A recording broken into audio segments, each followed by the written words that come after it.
Good morning, everyone. Okay, so about more than half of you are already in. Okay, so I will talk a bit about the lab components first before we start the lecture. Okay, so last Friday, the components you collected. Okay, so far there is no issue, I believe, because nobody approached me for any components that are damaged or anything. Okay, but of course, along the way, when you are testing it, okay, if there's issues, we will look into it. Okay, please take care of the components very carefully. Okay, like I mentioned, especially the freedom board. Okay, so the freedom boards connectors are already in. All right, so this Friday you'll be able to collect them and you will be able to solder them. All right, so later on I will actually talk about this a bit more on making sure you solder it the correct way. All right, so that you don't damage the board. Okay, and I'll also talk a bit about the lab 2 that you're going to be doing this Friday. Okay, so you know what to prepare and how to handle the lab.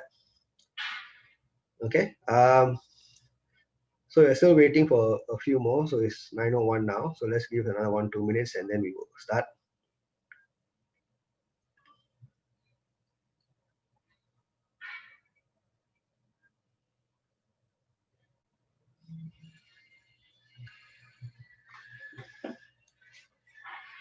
Okay, so today's class we're going to be going through on the GPIO functionality.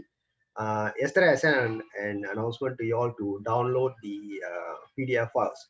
So if you haven't downloaded them, please do it now. Okay, because we're going to be referring to those PDF files quite a bit in today's class as well as in future classes. All right, so there are 2 PDF documents that I asked you to download from Luminous. Okay, so if you haven't downloaded it, please do it now. Okay.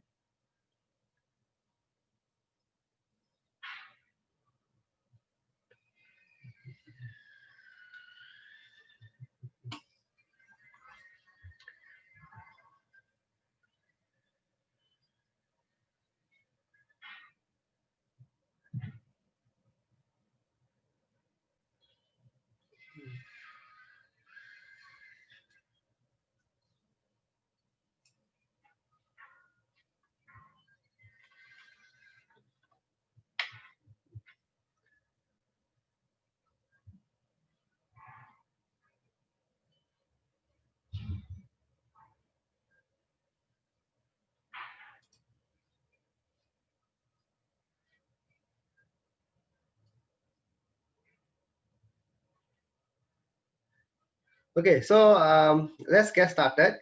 Okay, so let me just do a quick review of last week's lecture to make sure everybody has a good understanding. So let me do this poll first. Okay, so you see a poll now. So can you answer those questions and then we will discuss them. All right, so this will help me to gauge your level of understanding from last week's class.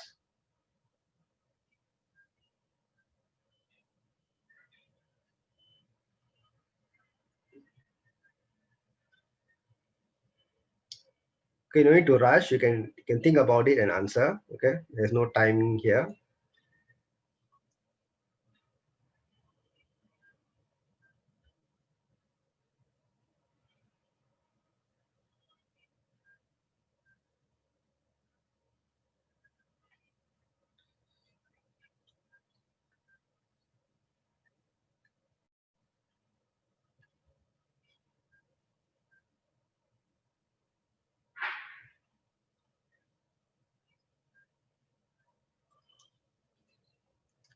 Okay, so there are 3 questions, basically talking about interrupts, real-time system, as well as scheduling.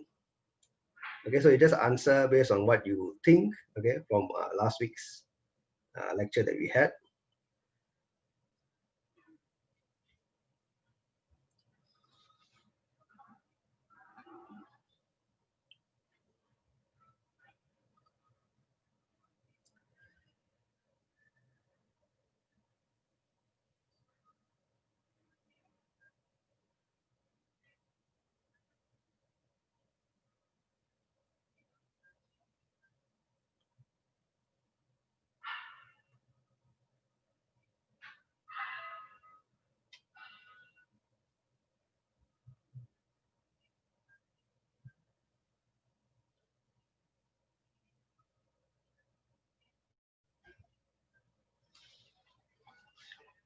Okay, so a few of you, 20% of you still haven't voted.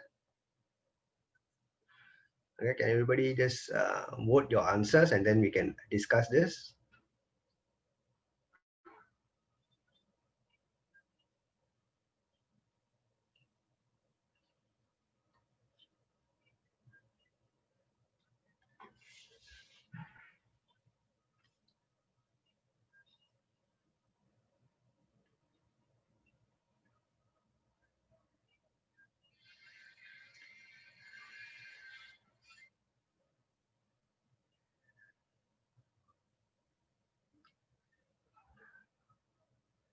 Okay, so I'll give you another 10 seconds uh, for those who haven't voted to decide. Okay, most of you already done.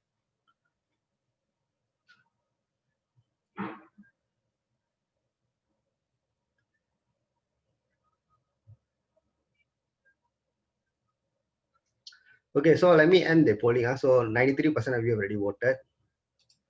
So let me end the polling now. Let's look at the results. Okay, so let's look at the first question. The first question says, interrupts can help to fulfill the real-time requirements of a system without the need for an RTOS. So this is interesting. It's 50-50, almost 50-50, 51 and 49. Okay, so the key thing is to understand what are the real-time requirements of a system. All right, if you remember what I mentioned, RTOS is a bonus, it's a value add to a system, but it is not necessary because when you say real-time requirements, every system is different. Correct? If I take a aircon remote control, when I press the button, I expect the aircon to respond. If it responds within 30 milliseconds or 40 milliseconds, it makes not much of a difference to me. So I can say that the real-time constraint could be just maybe 100 milliseconds, okay, and it still works.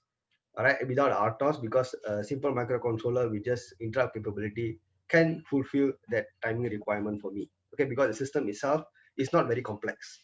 All right, so an RTOS is good. It's a value add if you have a system that that the complexity is high or you expect the complexity to grow over time.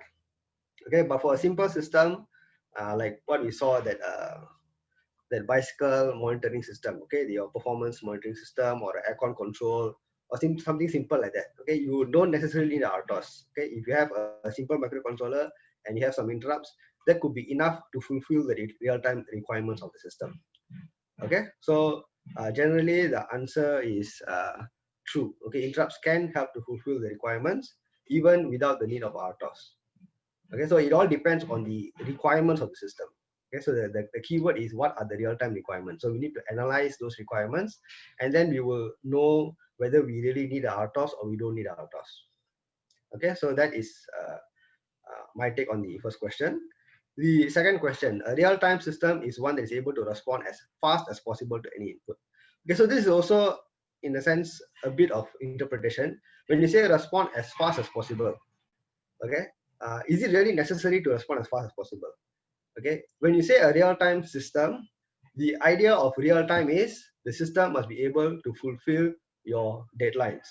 Okay, system is able to fulfill the deadline. So if my deadline is 5 minutes, if I say I press this button and the LED must light up within 5 minutes, even if it responds within 1 second, 1 minute, or 4 minutes, 50 seconds, it is still considered real-time because it can fulfill the deadline. Okay, so it doesn't necessarily have to respond as fast as possible as long as it can respond within the deadline that is specified. Okay, so this fast is a relative term. Okay, it's a very relative term. It all depends on what are the deadlines that we have for the system. It could be 10 milliseconds, it could be 100 milliseconds, it could be 1 minute, it could be 10 minutes. Okay, so as long as your system is able to respond within the deadline, then we say that is a real-time system. Okay, it doesn't matter if it's a very short deadline or it's a very long deadline. Okay, so that is how you should analyze this statement. Okay, the last one, in a preemptive dynamic scheduling system, you need enough memory space to fulfill the requirements of all the various tasks at the same time. Okay, this is yes. Okay, so majority of you got it right, 90% got it right. Okay, so as we saw in a preemptive dynamic scheduling system, at any point of time, one task can switch out, another task can come in. Correct? That means when one task gets switched out halfway, the memory that is currently reserved for that task should be maintained, because it can come back to that task later on. All right, so I need to factor in the possible scenario that all tasks are running and all are occupying memory at the same time. Correct? So most of you, 90% of you got this right. Okay, so the first two questions is about thinking in terms of what exactly is a real-time system, what are the requirements, and what is the deadline that we give to those tasks or the requirements of the system.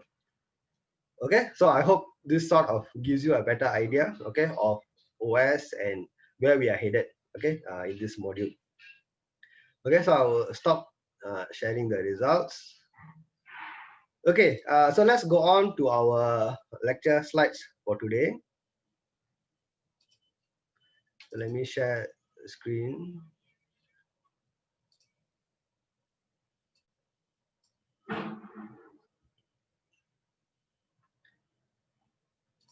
Okay, can everybody see my screen? Yes, no? Okay, thanks for responding. Okay, so we're going to talk about general purpose IO over here in this lecture. So GPIO is something you all know, correct? You have been seeing it from your EPP1, EPP2 all the way, okay, from Arduino to Raspberry Pi and so on. So you have dealt with it a lot. But today we're going to go deeper into it because we're going to learn how to analyze the behavior of an IO and how to program it using information from a data sheet. Okay, so that is still something that I feel is lacking with our CG students, how to extract correct information or relevant information from a data sheet to actually perform your own or develop your own device driver, okay, for all your peripherals. Okay, so that is what we're going to focus on, and that is also what you're going to be doing for the lab this week. Okay, so we're going to be looking at some of these things. Okay, though they are simple concepts, okay, the coding behind it is very important. Okay, because I want to make sure that you learn how to develop proper structured code, okay, when you're dealing with a new microcontroller. So in terms of how we deal with hardware registers, okay, how do we actually address them, how do we access them, and so on. And we're also going to look at things like clocking and muxing. Okay, so these are things that you may have some idea, okay, from previous modules, but we're going to go into a bit more detail here.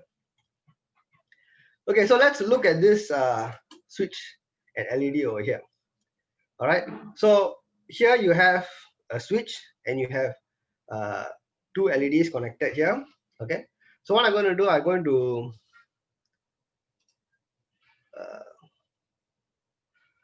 launch this pole here. All right, and I want you to answer with reference to this diagram here. Okay, so how do you classify the configuration of the switch? Is it active high? Is it active low? Or you really do not know? Okay, and what is the logic level at LED1 and LED2 to turn on the LED? Okay, so I want you to answer based on the schematic that you see here, and then we will discuss.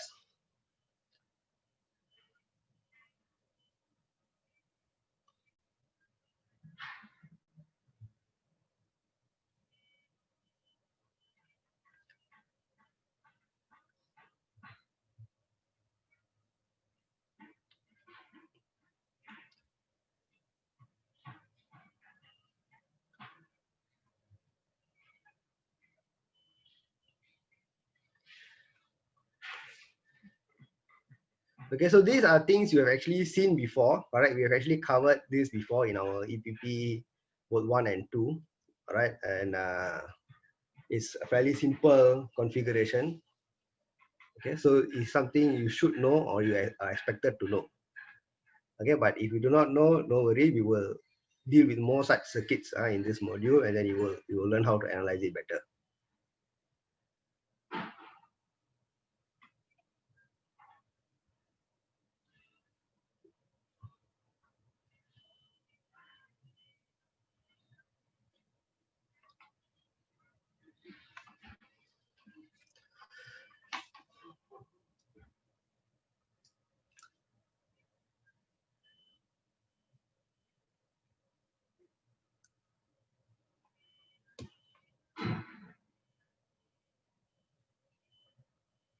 Okay, about 70% of you already answered. Okay, the rest of you just look at this circuit and the configuration and think about what kind of configuration is the switch and what kind of logic level will turn on the LED.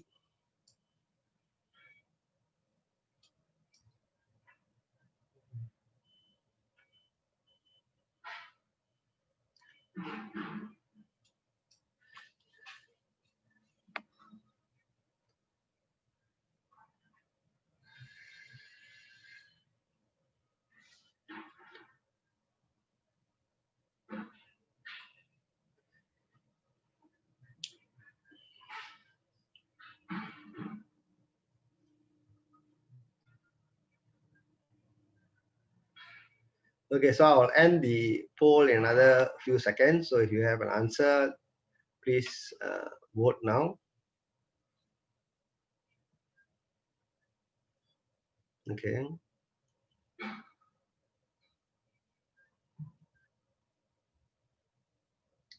Okay, so I'll end the poll now.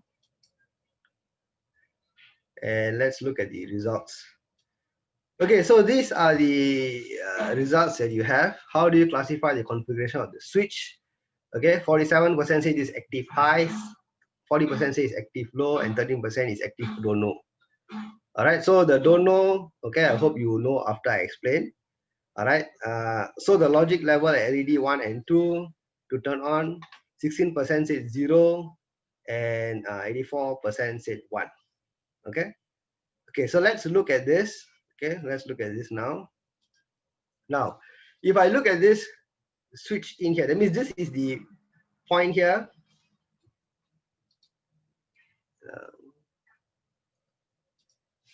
Okay, so this is the point that is actually connected to the microcontroller, correct? It's going into the microcontroller. Now, what is the voltage at this pin here? By default, as you can see, this pin is pulled up to VCC. Okay, so let's say this is plus 5 volts. Okay, let's assume. So it's some plus a VCC over here. So by default, okay, if I were to draw the timeline, it will be a 1. Okay, logic 1. But the moment this switch is closed, what will happen? I will create a short circuit here to ground. Correct, which means it will go to low. All right, and then when I release the switch, it will again go back high. So when the switch is pressed, this is when the switch is pressed. Correct. So during this time, the logic is actually logic 0. So we call this a active low configuration. Okay, always remember the active, it depends on what is the logic when I press the switch. So when I press the switch, is it actually going high or is it actually going low? So in this configuration, okay, when I press the switch, the logic that is read by the microcontroller pin will be a 0 or logic low, which means it's active low configuration. Okay, so I hope this is clear. Now, the next one is the voltage for the two LEDs in order to turn on the voltage or logic at the two pins to turn on the LEDs over here. So as you can see, this is the anode, this is the cathode, correct? So in order for me to turn on the LED, the current must flow in this direction. So since this is already grounded, okay, this is ground, this must have a positive voltage, correct? A positive voltage. That means both of it must be a logic 1 in order for current to flow through the LED and turn it on. Okay, so you need to look at how the LED is positioned. All right, so in this case, the cathode is connected to ground, the anode is connected to the microcontroller pin. So a high or a logic 1 will force the current to flow down in this direction and cause the LED to light up. Okay, so that is basically the configuration of these two sets of hardware. Okay, so from the poll, you know your answers. Okay, so if you were not sure, I hope that this sort of clears it up. Okay, if you still have doubts, okay, you can still ask me, okay, later during the break or after class. Okay, so these are the basic concept of how we configure a GPIO pin, correct? Now, for our KL25Z, okay, if you look at the pinout, you have lots of ports, port A to port E, and each port has 32 bits, all right? But, okay, important thing to note is not all the port bits are available at the same time. Okay, this is the same thing we saw for the Arduino Uno as well, correct? And the reason is what? Why can't we use all the pins at the same time? Anybody on the chat?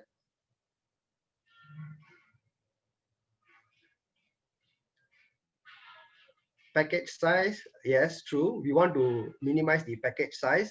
So because we want to minimize the package size, correct, all the pins must then become shared. Okay, so some of you are answering it, correct? You're talking about multiplexing and some used for multiple purposes, which is the reason why we cannot use all the pins at the same time. All right, so some of these pins may already be reserved for other peripheral users. In most cases, many of these pins have multiplexing options, so we need to also select the correct multiplexing option depending on whether you want to use it as a GPIO or some other functionality. Okay, good. Let me come back here. So this is basically the GPIO circuitry. Okay, so internal to the controller. Okay, so what we actually see is only this. Okay, so what we see, okay, in terms of the actual hardware is only this particular pin over here. Okay, but internal to it, you see all these registers, and all these registers and multiplexers and gates are the ones that actually help us to configure the correct usage for the GPIO pin. Now, in terms of controlling, okay, we have a bunch of registers. Okay, each port, okay, so for example, this port A has a bunch of registers associated with it. Okay, and as you can see, each of them also have their own addresses assigned to them. Okay, this is already part of the controller design, so you can't change these addresses. Okay, these are already fixed in the hardware. Okay, and each of these registers will be used to configure some feature or some functionality of the port. Okay, so let's look at this first, the port data direction. Okay, so before we come here, what I want us to do is I want us to explore these registers a bit more detail in our data sheet. Okay, so can we open up the microcontroller data sheet? Okay, so which data sheet? Let me show you.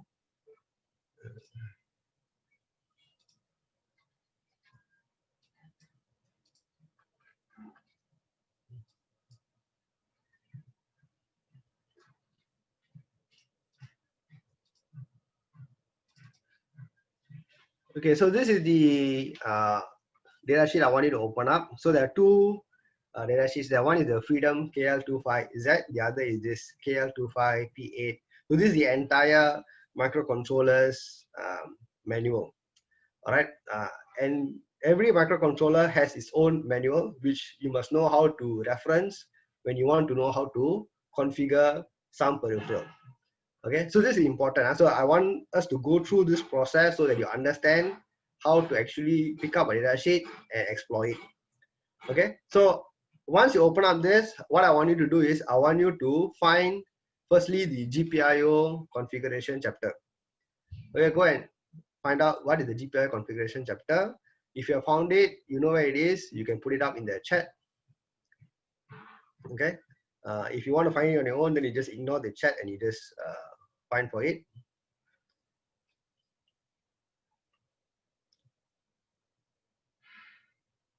Okay, so I want everybody to go through this document now and tell me where is it specified or which chapter specifies the GPIO. Okay, so if you go down all the way, you will see GPIO is in chapter 41. Okay, so most of you already found it. Good. Okay, so if you click on it, okay, okay, you will have the detailed explanation. Okay, so this is of course good for you to refer in case you program it and then it doesn't quite work, something is wrong. Okay, then you look back at data sheet to look for some information that you may have missed out. Okay, so it's always important to have the full data sheet of the controller with you at hand. Okay, when you're dealing with a microcontroller. So these are the addresses that we just saw. Okay, as you can see, we have the GPIO A, PDOR, PSOR, and so on. So you can see that once those GPIO A registers are done, we go on to GPIO B and GPIO-C and so on. So every GPIO port has the same set of registers, but what is different is of course the addresses associated with them. Now the addresses associated with them are all different. Okay, these are all already set in the hardware of the controller. Okay, so this is the first thing, okay, that we're going to so we're going to explore how to use the control data sheet to extract information while we are going through this topic today. Okay, so let's come back to our lecture slides here. So this set of register addresses that we saw, these are only for port A over here, okay? And for each of the other ports, they have their own set of register addresses. Now let's look at it one by one. So the first thing that we know, for any GPIO port, we need to set the direction, and that can be done by configuring the port data direction register over here. All right, so again, these configurations will always differ from controller to controller. So for this particular controller, setting a bit to 0 will make it input, setting it to 1 will make it output. Okay, and by default, the direction is 0, which means it's a input. Okay, so this is the port data direction register. So before I use the GPIO pin, I need to set the direction correctly first. Okay, next is writing to it. To write to it, there are actually 4 different registers I can use. Okay, so I can actually write directly to the PDOR register, which is the value that I want. So when I write to the PDOR register, I can either write 1 or 0, and it will reflect as 1 or 0 at the output. Okay, if I write to the PTOR register, it will toggle the pin for me. Okay, so this is also a nice feature. So usually when you want to do toggling, what do? We do it in software. All right, we keep track of the last value, and then we have to keep updating it, okay, in our software. In this case, we have a register that can actually do it. Okay, so we just write a 1 to the toggle register, and it will automatically just toggle the bit for me. Okay, then I have 2 other registers specifically to clear or set a particular bit. Okay, so the PCOR register will clear that particular bit. PSOR register will set that particular bit. Okay, so now what I'm going to do is I'm going to switch back, okay, to the data sheet. Okay, I'm going to switch back the data sheet over here for us to look at these registers. Okay, so what you need to do is you need to find it manually. So if you look here, for example, PDOR register, on the right there is a section page with a link. You just click on it, it will bring you directly to the page where this is defined. Okay, so this is how you can actually extract all the register information as well.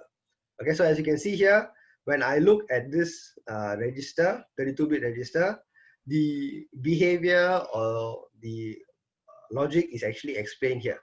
Okay, a 0 will write a logic level 0 to the pin, 1 will write a logic 1 to the pin.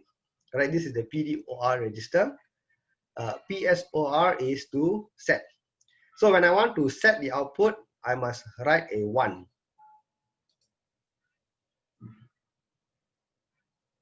Okay, when I write a 1, okay, it will set. If I write a 0, actually nothing happens. Okay, so when I write a 1 to the PSOR register, it doesn't clear the bit. Nothing. What really happens is nothing happens because the PSOR register is specifically to only set the output. So if I want it to become a 1, I write a 1 to it. And PCOR register is also interesting. To clear a particular bit, okay, I must actually write a 1 to it. Okay, I must write a 1, then the corresponding bit gets cleared. Okay, so you can see that there are a few different variations, okay, and it's up to you when you write your device driver library how you want to use these registers or which register you want to use. Okay, you can just say I don't want SOR and COR, is confusing, I just want to stick with the DOR. So I directly write the value that I want. If I want a 1, I write a 1. I want a 0, I write a 0. Okay, so it's up to you. If you think you want to use PSOR and PCOR, also is possible. Okay, and this is the toggle register. Okay, so as you can see, the data sheet does explain everything quite clearly. Okay, so anytime you are lost, you're not sure how a register is supposed to function or what those bits are supposed to be used for, just go back to the data sheet. Okay, all the answers are there. Okay, so let's come back to our slides here.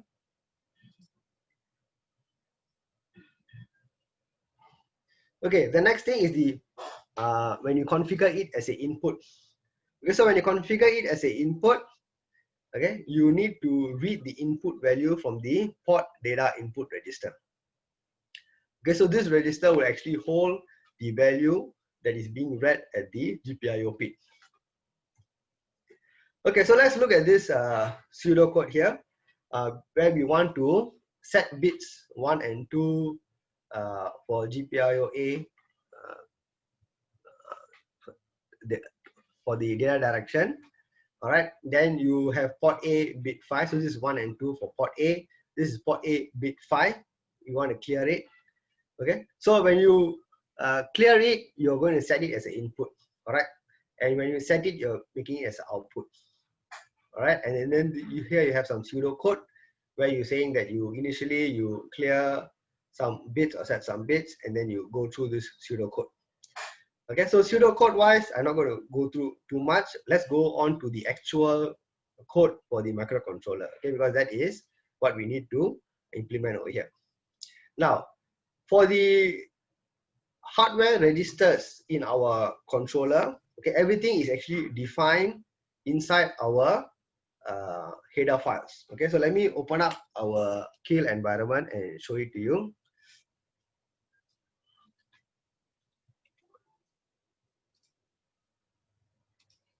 Okay, so let me close this program.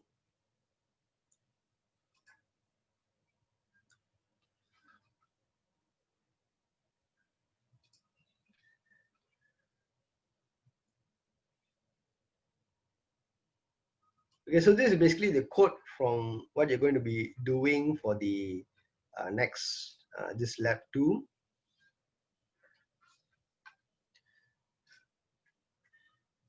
Okay, so let me go in and find the port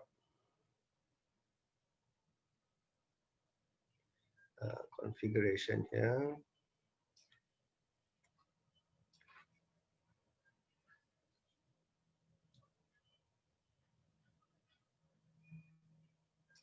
Okay, so this is basically the GPIO configuration. So all these configuration files are inside this header file mkl25z4. This is already part of the one of the header files that gets included when you build your project. Okay, as you can see, it already contains all the definitions for the various registers in the order in which they are aligned in memory. Okay, so if you see here in the comments, okay, the first register is the data output register, followed by set output, clear output, and so on.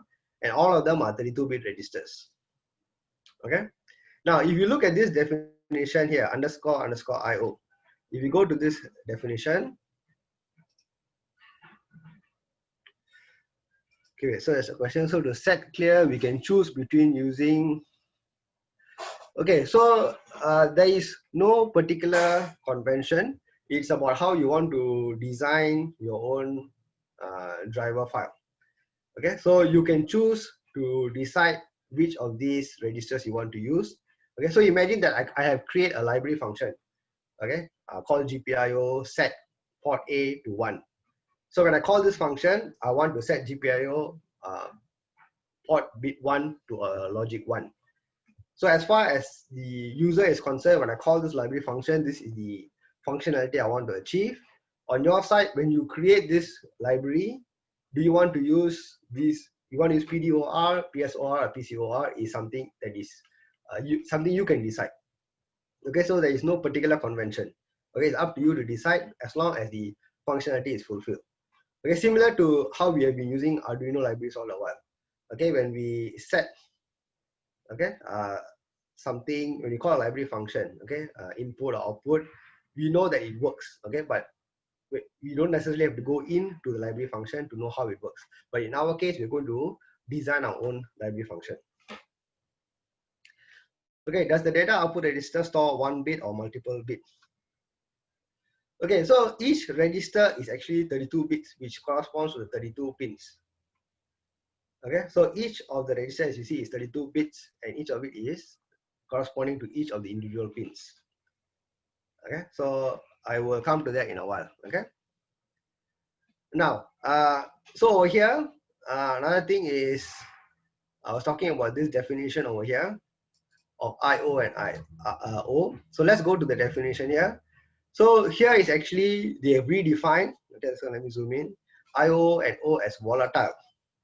Now, do you all remember what is volatile? We have seen this before in our EPP as well.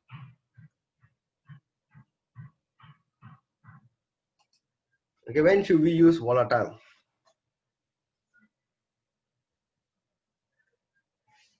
Yeah, okay, so some of you are answering. So it basically means that it can change, okay, through a hardware. Okay, that it doesn't have to be a code that you call. It can also be changed by interrupts. All right, so whenever you have shared variables between your main source code and interrupts, or you have hardware registers that can be changed by some other hardware peripheral, then all these registers should be declared as volatile in your code. Okay, so that is basically how you use, or that's when you use volatile keyword. Okay, so these are all defined here in your header file. Your header file, as you can see, is very, very big. Okay, got lots and lots of lines of definitions, but all of them are actually there to help you, okay, to make your life a bit easier. Okay, we will look at that in a while now, okay, how it actually helps you. All right, so just now we saw that,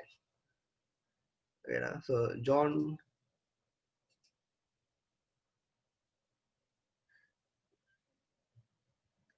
John, you have a question?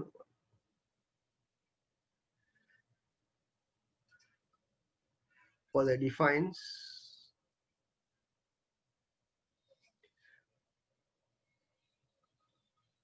So your question is what? Can you repeat? If C++ I underscore is volatile, not volatile, constant. Okay, so in our case, it is basically written in C. Okay, so and it is a hardware defined header file. All right, so the whole hardware, as you can see, the library files are all designed in C for specifically for the hardware. So we don't need to we define as constant if there are particular registers that are read only. Okay, so in some cases, you can have volatile registers, but they can be modified by hardware but not by code. All right, so within the system, it may be able to modify some registers, but they do not want the code to modify it. So in some cases, you will declare them as constant. All right, but all the definitions that you already have, okay, in your header files, we will keep them as they are. We do not need to touch the header files, but I just wanted you to see the definitions that we already have there. Okay, for this accessing hardware registers in C, okay, what you have here is a snippet of your header file information where we declare a base, okay, and this base is basically the starting address of where the port A registers are defined, okay, and then we declare another definition, and this time we sort of cast it to be a pointer to a structure. Okay, once you have a pointer to a structure, what you can have is you can automatically access all the structure elements using this notation. Okay, and this is already done for us. This is already done for us. Let me show you. So if you go back to your header file, okay, so you can see that all your data registers, everything are already declared, okay, in this format. Okay, so if you see down here, okay, the correct addresses have already been assigned, and you already have the appropriate base pointers depending on which GPIO block you want to refer to. Okay, so all these definitions are already done for us inside the header file. So we do not need to worry about all of this. So it's already done for us. Okay, so what we need to know is how to use them in our code. All right, so before we get into using the registers, let's come back to another thing that we have been introduced to in the past as well. How do you access bits? So masking is something that we have done before. All right, and basically, for example, if I want to just set but bits 13 and 19, using something like this would be very inconvenient, correct? Or even in hexadecimal also we can make mistakes, correct? So the easiest way is to use shift operators like this. Okay, so when you do one shift left 19, you will basically shift a value of 1, okay, to the left by 19 times. So you will know, you'll go to bit position 19. And similarly, bit position 13. All right. And of course, instead of just using 19 and 13, you should also define macros. Okay. Define hex define constants so that you know which or what these numbers refer to. So in this case, bit number 19 is the green LED, number 13 is the yellow LED, and so on. So these are all part of good sort of programming habits that you have that you need to develop as a CEG student.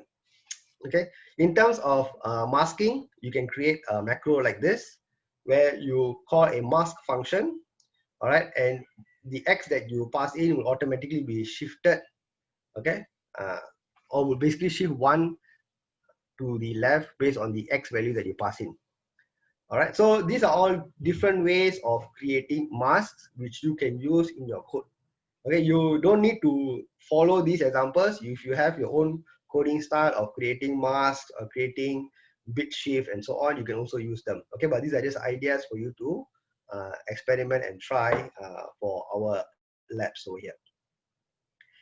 Okay, so using masks. Okay, so we have used this mask extensively before.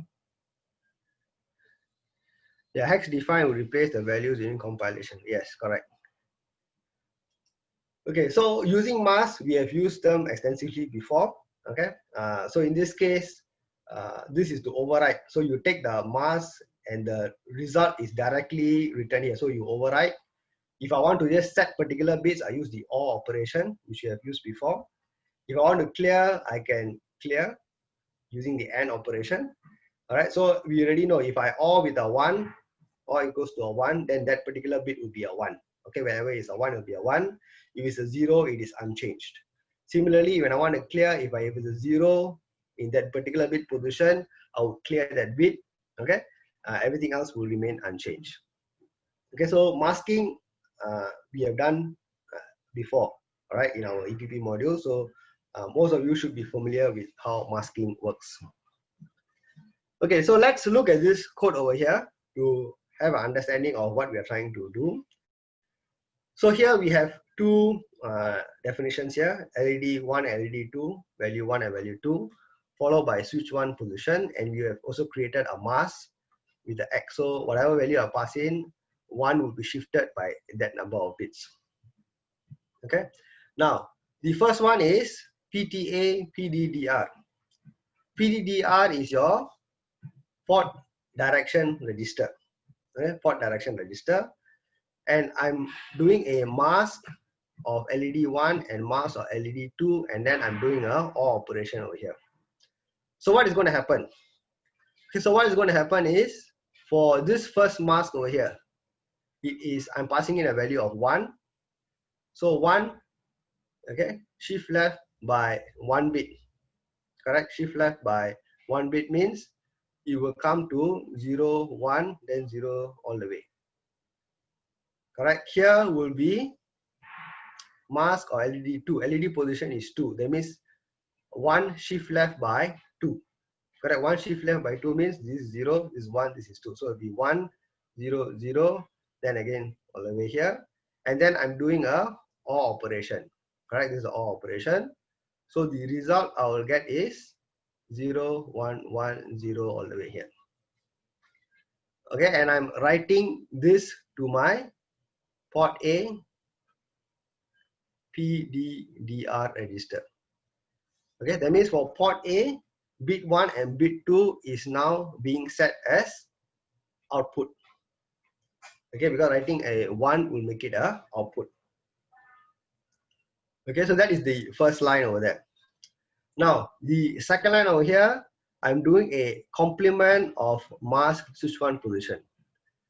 All right, so what am I doing here? So switch 1 position is bit 5, correct? So if I just take mask switch 1 position, it will be 0, 1, 2, 3, 4, 5. Okay, so this is basically the actual value, but then I'm doing a complement of it. Correct. So when I do a complement of it, I will get 1, 1, 0, 1, 1, 1, 1, 1. Correct. And I'm doing an AND operation here. So as we saw from the bit masking, if I do an AND with a 0, that particular bit will be cleared. Correct. And everything else will remain unchanged. So that one will become, that particular bit, which is bit 5, will become an input.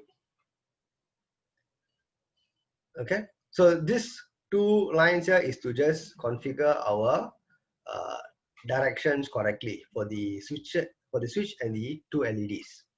All right. And then over here, what we have, we are turning on LED 1. So mask LED 2 position. So mask LED 2 position is basically 0, 0, 1, 0, 0. Okay, so I'm writing a 1 to the data output register here. Okay, so I could have used the PSOR also. Okay, it would have still worked. Okay, but in this case, I'm using the PDOR. Okay, so I'm writing a 1 specifically to the pin 2 of port A. Okay, as we saw just now, the LEDs are connected in the active high configuration, correct? So when I write a logic 1 to the pin, current will flow and the LED will light up. Okay, then over here, what am I doing? I'm checking for the switch. Okay, so here port A PDIR, this is the port data input register. Okay, so when you configure a pin as the input, the logic that is read at the input pin will be stored at the data input register. And I'm only interested in the value in bit position 5, correct? That's what the mask switch 1 position will extract out and give me the value in position 5. And if that bit is set, okay, then the switch is not pressed. All right, it is not pressed. Why is it not pressed? Because we saw that it is a active low configuration. Active low configuration. So if it is a high, it is not pressed. Correct. Then when it goes low, then it's pressed. Okay, so that is why here if switch is pressed, then I light up the LED. So to light up the LED, in this case, I use PDOR register over here.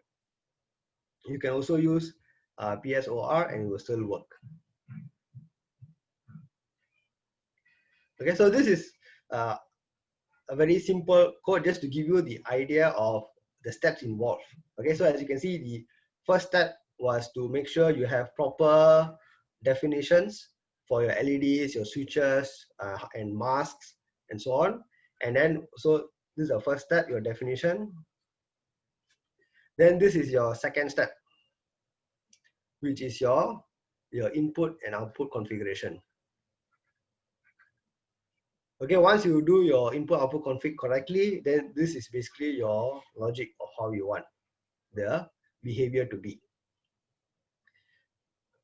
Okay, so you can see that the port definitions and all the registers, they have already been defined for us in the header file, so we do not need to worry about them.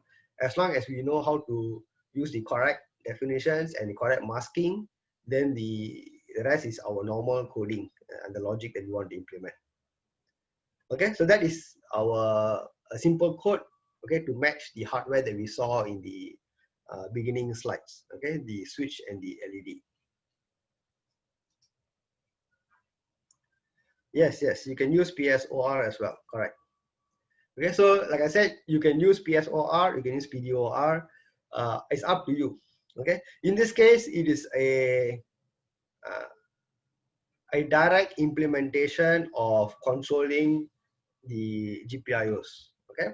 But what you are going to be doing in the lab is, instead of directly doing this inside here, okay, or directly reading the switch, okay, you're going to be calling a library function. So you're going to create your own library, okay, and you're going to call that library to say, I want to set red LED. I want to set green LED and so on.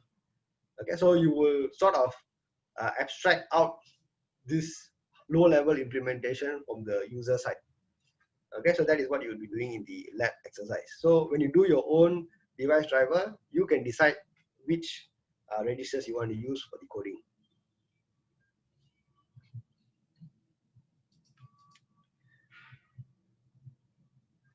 Okay, for PTOR, after you toggle, does it reset back to 0? No, PTOR basically keeps toggling. So if I call the PTOR, if the current value is 1, you will toggle. Okay, so maybe we can look at that. Okay, just to be clear. Okay, so if I look at the PTOR register, whenever I write a 1, the corresponding bit, okay, is set to the inverse of its existing logic state. Okay, so the hardware itself keeps track of the current logic. So if the current value is 1, when I call PTOR and I write a 1 to it, it will become 0. If I call PTOR again and I write a 1 to it, it will become 0. Okay, so from 1 it will go to 0, from 0 it will go to 1 and so on. Okay, so as long as I call PTOR register and I write a 1 to that particular bit that I want to toggle, it will keep toggling. Okay, so that is basically how the PTOR register functions.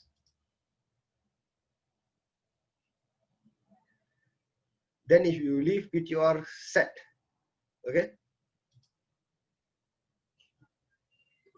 Okay, so it basically, it will update, okay, when you, every time you do a write to it.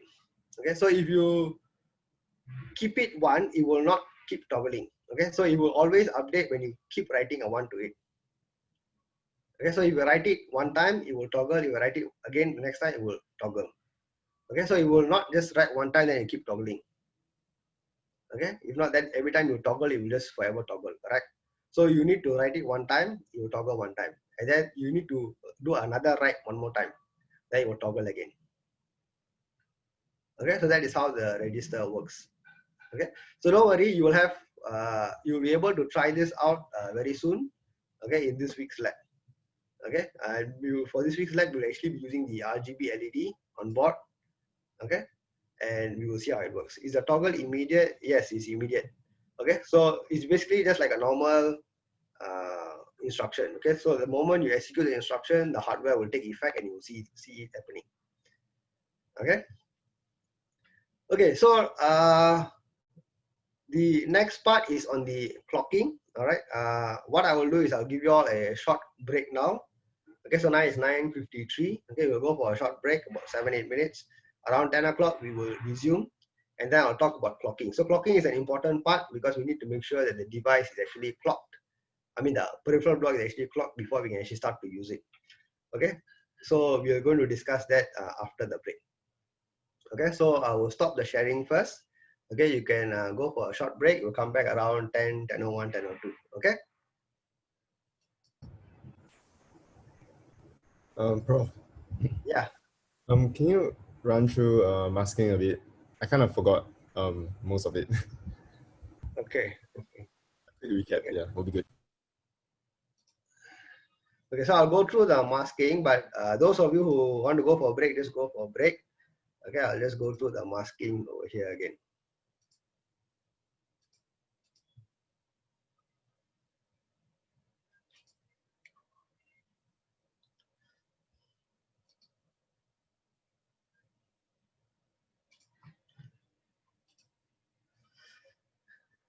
Okay, so wait, sorry.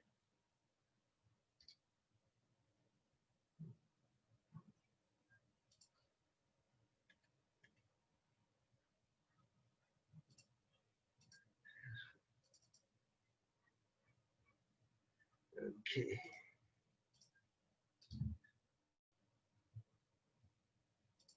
Okay, so for example here, you declare a mask as one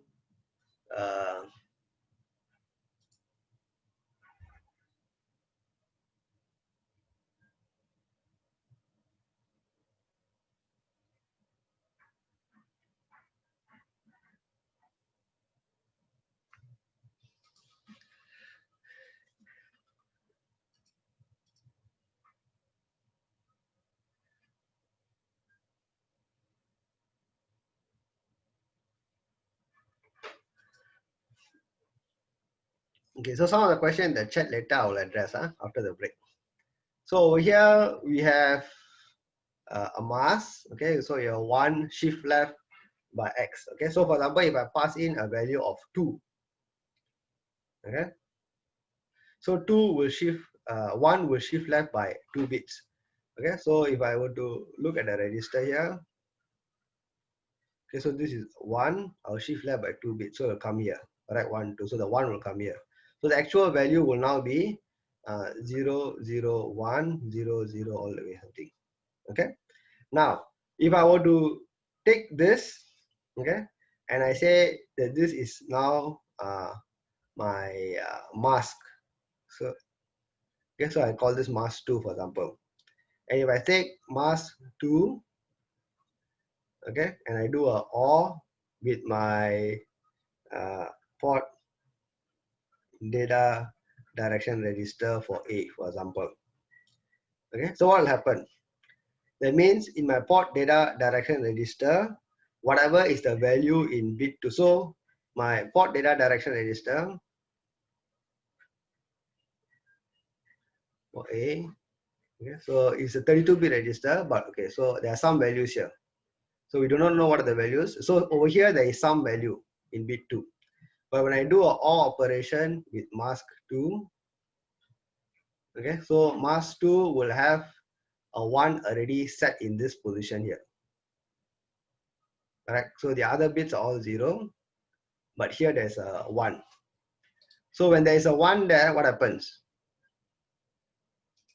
That means anything OR, this is the OR operation, correct? So anything OR with a 1 will automatically become a 1. That means this bit will automatically become a 1. So in my new PDR register, okay, this bit here, bit 2 will automatically be a 1. Okay, so that is basically your OR operation using the mask.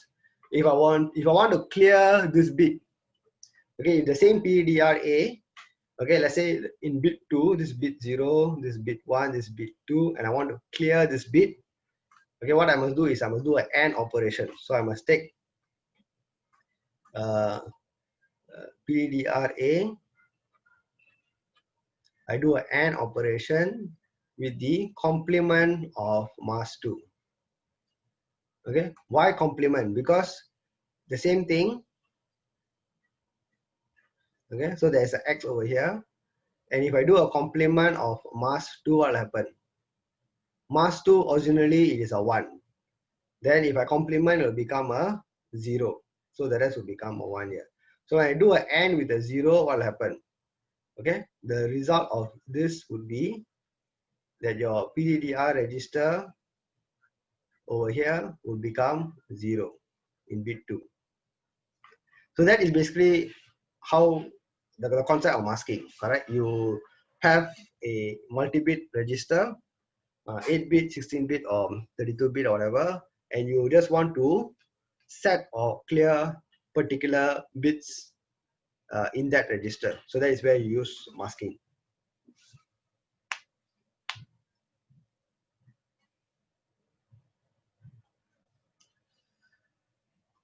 Okay.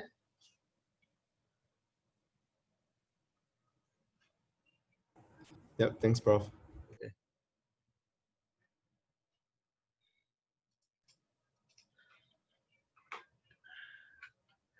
Okay, so let me address some of the questions. Okay, John, your question on the volatile constant. Okay, let me get back to you. Okay, so let me go and check exactly why is it. I want to make sure I tell you the right thing. Okay, so let me check on it and I'll get back to you. Okay. Neil's question.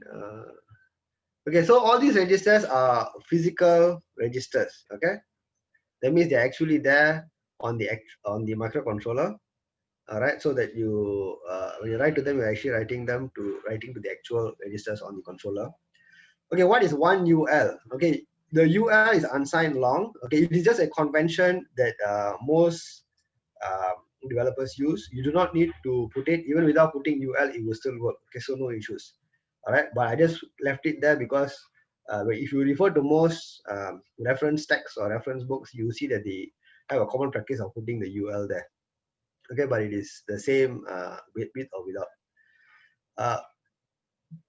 How do you know the voltage is VCC? Okay, as long as you see that the circuit is pulled up, okay, you know it's pulled up to VCC. If it's pulled down, it's down to ground. Okay, that is the sort of default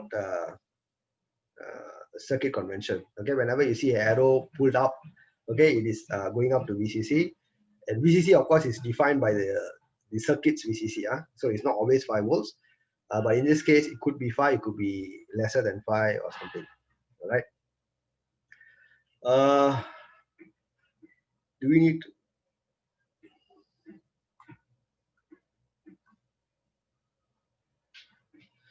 okay, do we need to reset PTOR to 0 every time you use it or reset automatically? Sure, I can't remember the last time I used it. Okay, let me try it out or you all try it out. Okay, so I can't really remember whether we need to reset it. Okay, but let's try it out. Anyway, this week's lab, you all can try it out. I can't exactly remember whether I had to reset it or not. Okay, but from what I remember, you don't need to reset it. Okay, as long as you write to it, then it will reflect a new action.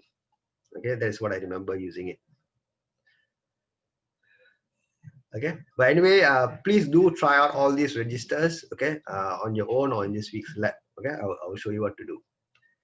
Okay, let me get back to the lecture material.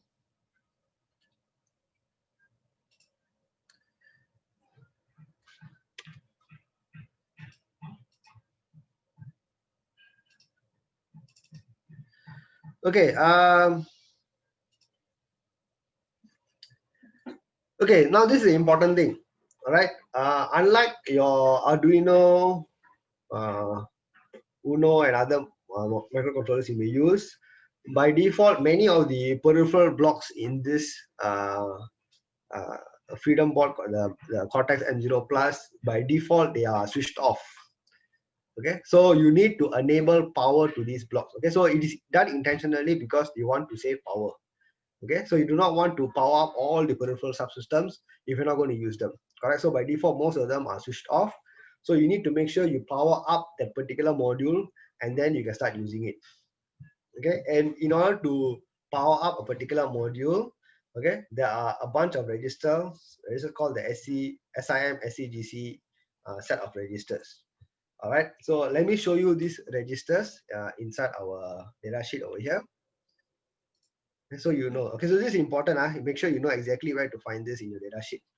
Okay, if you're not very sure, you just go and do a Google check SCGC. Okay, you will see that over here there are a bunch of SCGC. SCGC stands for System Clock Gating Control Register. Okay, so there are a few different registers here. So let's click on the SCGC 5. Okay, so that will bring you to page 206. So just do a search here on your Adobe Acrobat. You'll be able to come here. Okay, so let's look at this. So when you look at this, you see that this is the System Clock Gating Control Register 5. Okay, so as you can see, there are different registers for different peripheral blocks. So if I'm talking about GPIO, I need to come to this particular register. Okay, later on when we are dealing with other peripheral blocks, we will be going on to different gate control registers. Okay, so as you can see, if I want to use port A, I need to come to this register and set port A to this bit 9, okay, and this register to a 1. Okay, so this bit controls the clock gate to the port A module. So this is basically the clock gating. You have been introduced to the clock gating concept in EPP2 towards the end where we talked about power consumption, and then I think all of you or most of you did implement some form of clock gating or switching off modules for the Arduino or for the RPi. Okay, the same thing is over here. Only thing is here by default, most of them are switched off, so you need to switch them on in your code before you start using the modules. All right, so coming back to our slides here. So these definitions are already there for us inside our header files. Okay, so you can go through this header file, mkl25z4.h, okay, and you will see that all the definitions are there. Okay, so if I want to switch on, the port A, I just need to do a OR with this mask. Okay, so let me maybe show it to you in the code. Okay, so let me do a search here.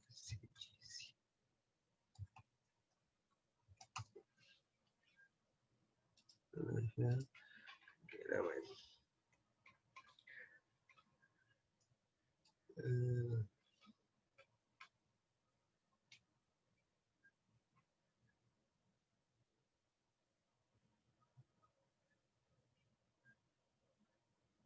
Where is it? Where is it?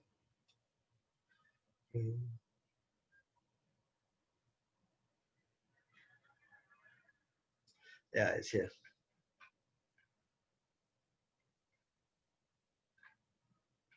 So here. Okay, so all of them are already defined for us. So for SCM, SCGC 5, you can see that they've already defined the port A here, and they've also defined the port A mask, port A shift, port A width, and the port A macro.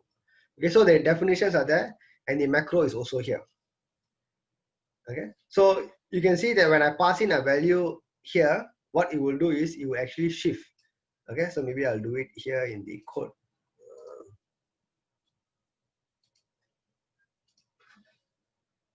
Okay, so let me.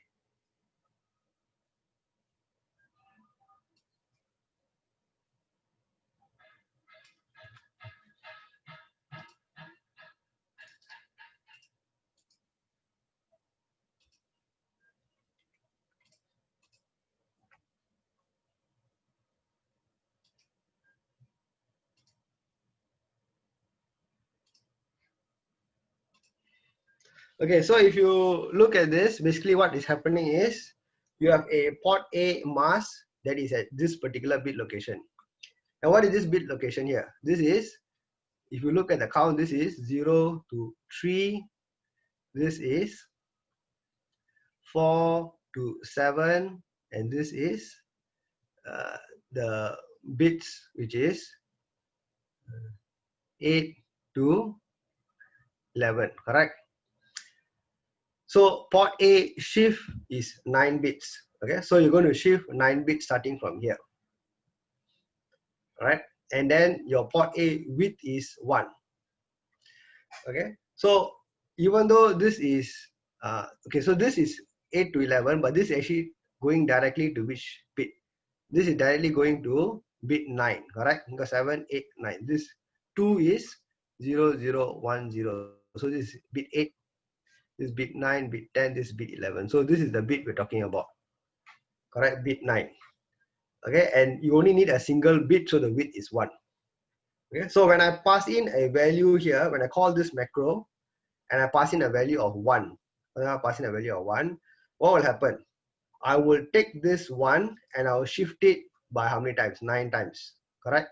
So the value that I pass in will go all the way to bit 1, 0, 2, all the way to bit 9. Okay, so the 1 will come here. And then I do an AND with the mask. And what is the mask? The mask is this. The mask is basically this 1, all are zeros. Okay, so then I'll get this. All right, and then finally, what do? I take this, okay, and I write it to the port A register in the code. So this hex definition will basically make sure that whatever value that I put here will be reflected in the correct bit position that corresponds to port A. Okay, because port A is that whole register bit 9. Okay, so that is basically what this macro does for us. So when you call this macro, it actually takes that bit, shifts it to the correct position, does the mask for us, and prepares the data. And then what we need to do next is to just make sure we write this to the correct register. Okay, and how do we do this? We do it here. Okay, so we will see that in the next example also. Give me a minute.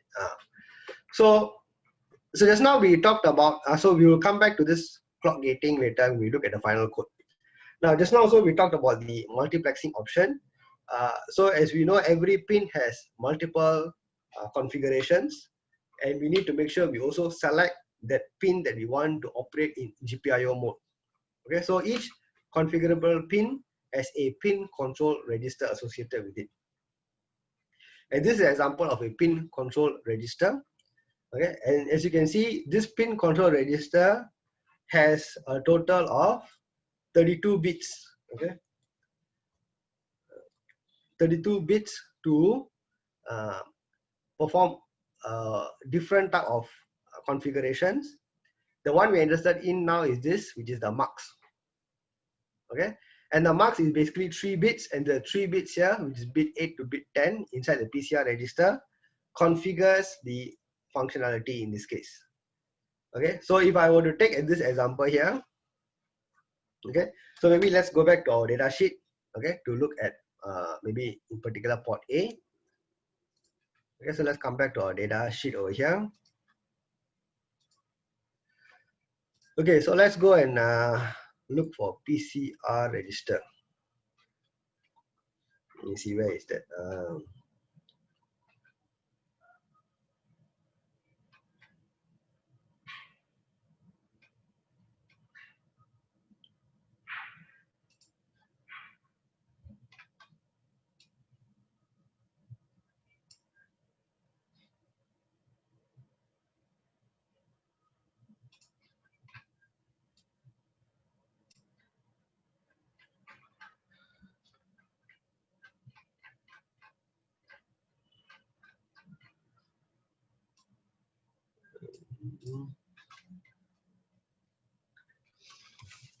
Can't remember. Wait, give me a minute. Yeah, port control register is here.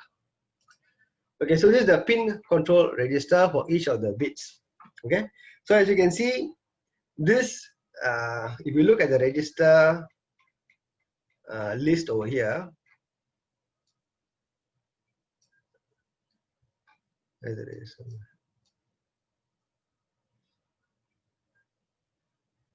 Okay, this is the register list. Okay, so you can see that there is a pin control register for each bit in your entire port. Okay, that means if I have port A and port A has 32 bits, there is actually a 32-bit PCR register to control the functionality of that single bit.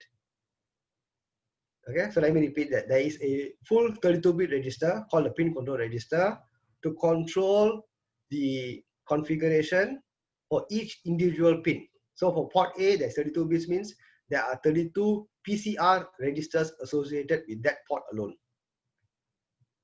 Okay, then similarly for port B and so on.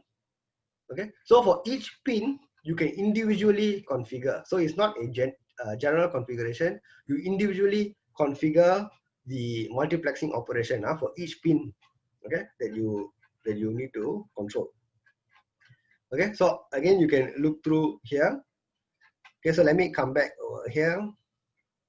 Okay, so I want to show you the multiplexing. Correct, sorry, forgot about that.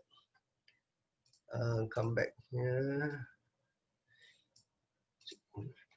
Let me see.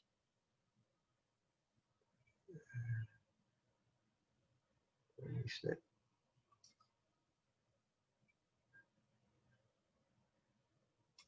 Signal multiplexing.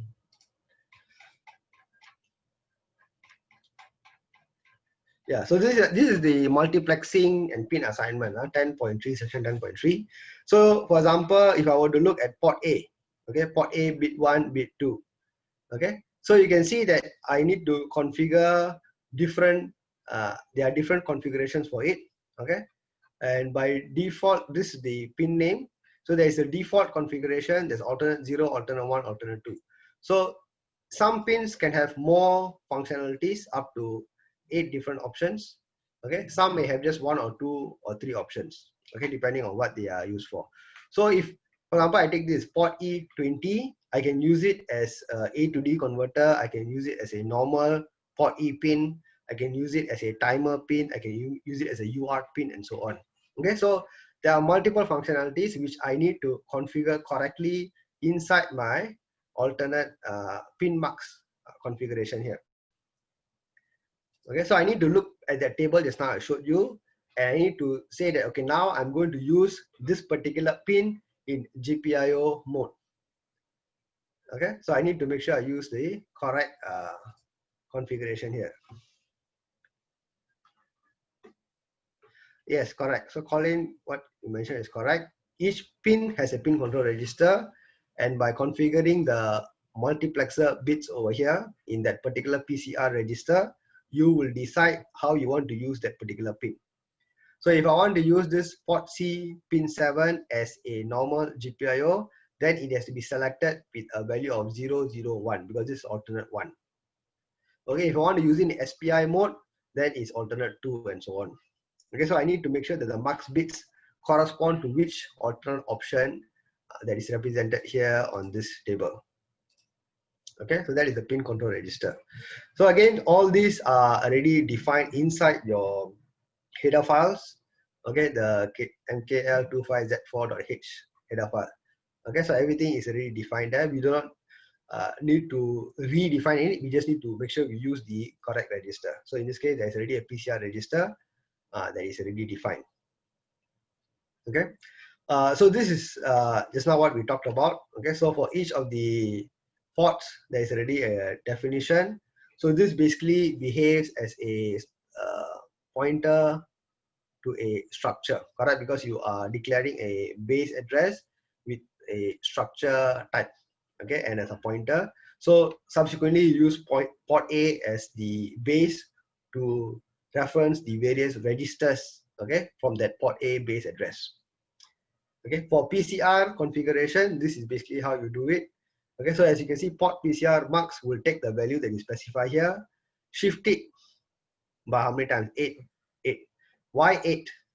Because if you look back over here, the bits starting from here, 8, 9, and 10. Okay, so that is why we are shifting to the left by 8. Okay, and then we end with the mask. So the mask is 7. Why 7? Because it is 0, 1, 1, 1, correct? So this is actually bit 8, bit 9, bit 10, bit 11. Okay, so the mask is basically to extract out the 3 bits here, 8, 9, 10, 11, but you're only interested in bits 8, 9, and 10. Okay, so that is the mask. And then from this mask, you are able to get the actual port PCR mux value that you can then assign to the register. Okay, so this is basically the additional steps. Okay, so just now we went through the logical part of it, the configuration of GPIO, and exactly reading the switch, writing the LED, and so on. So these are the other things you need to do before that. You need to first enable clock.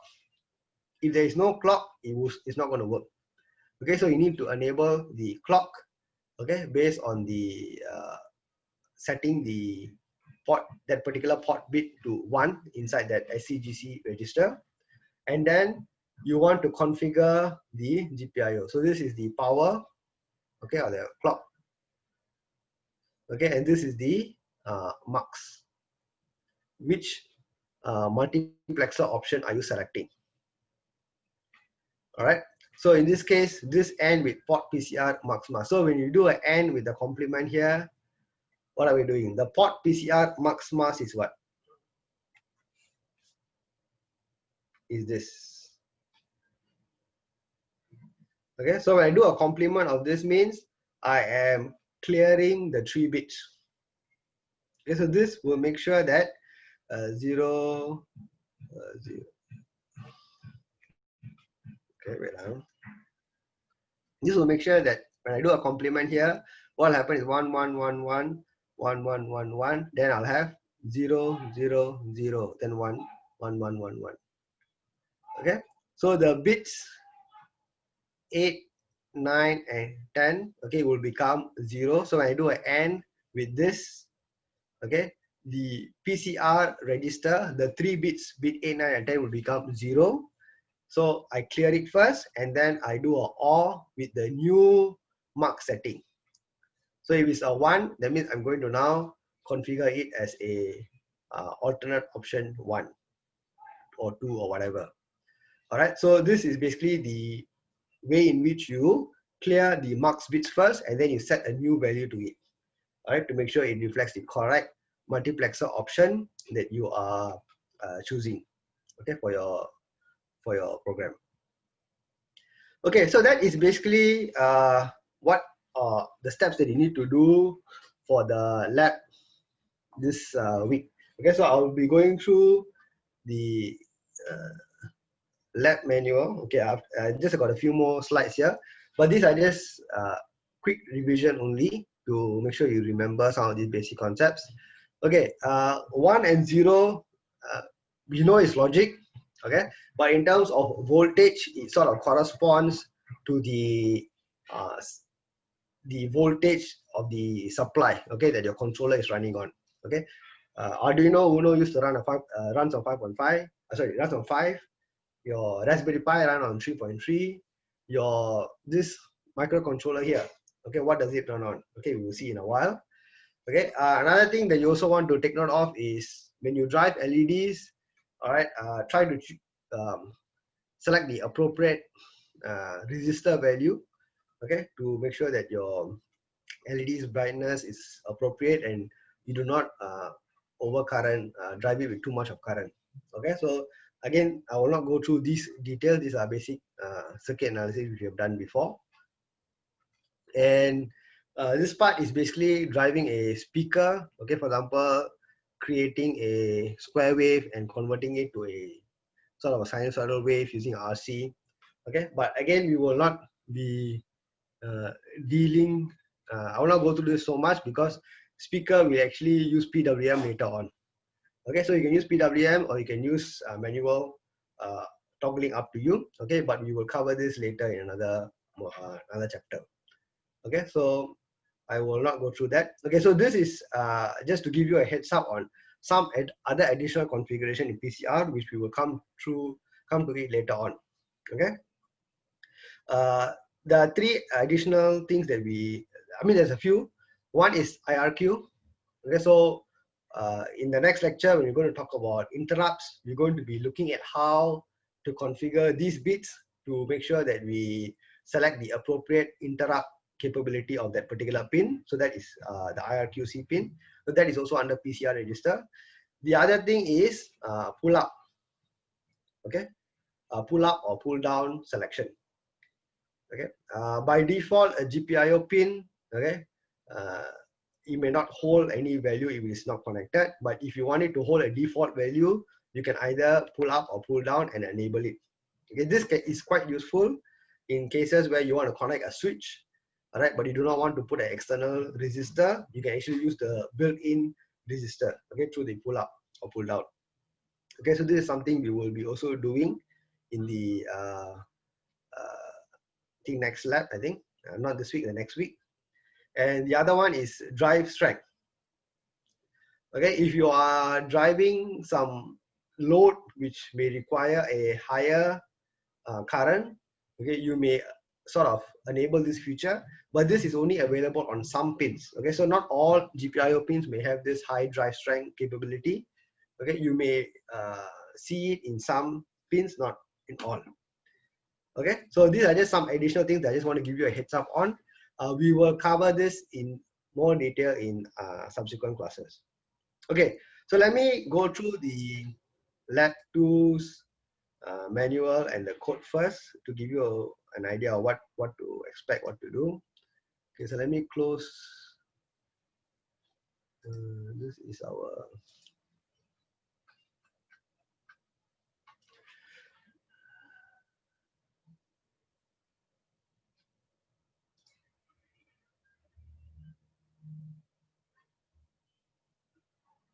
okay, so before we go to lab 2, okay, before we go to lab 2, like I said, I want to make sure that in this module you also learn a lot of things which you should learn, okay, but may not be actually covered in all the modules you're doing. So let's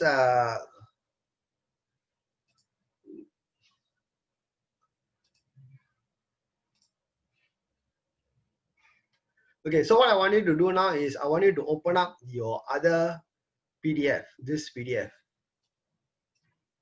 Okay, the Freedom KL25Z user manual. Okay, so just now the datasheet is the one that is specific to the Cortex M0 Plus controller that is on the board. And now we're going to explore this datasheet, the Freedom KL25Z user manual. Okay, and with reference to this manual, okay, I would like you to answer these questions.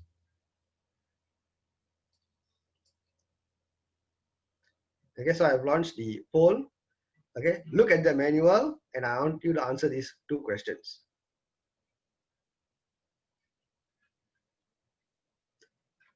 Okay, you don't need to rush. You can just go through. You will get the answer. You should be able to get the answer quite easily.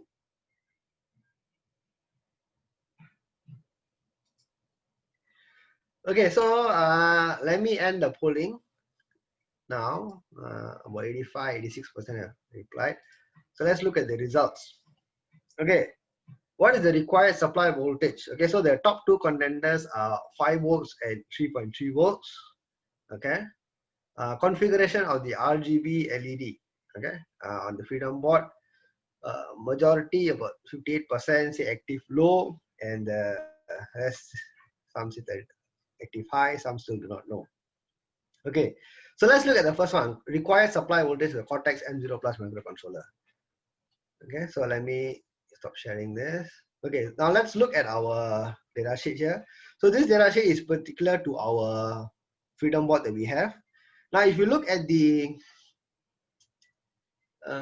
Kinetis, this is our microcontroller, correct? KL25Z. Okay, you should know this because you select this, okay, when you're creating the project. Okay, so this is our microcontroller, the one that we have.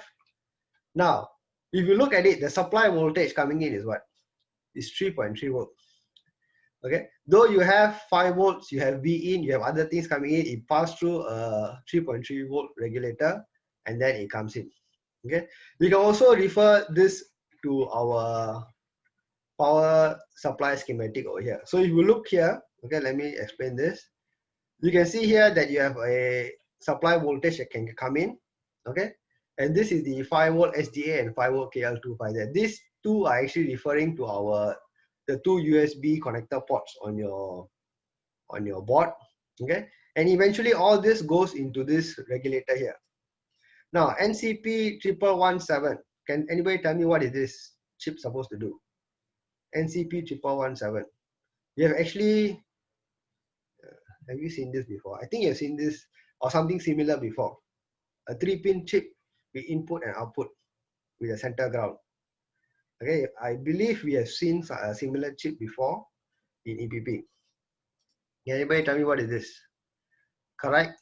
Okay, it is a voltage regulator. Correct.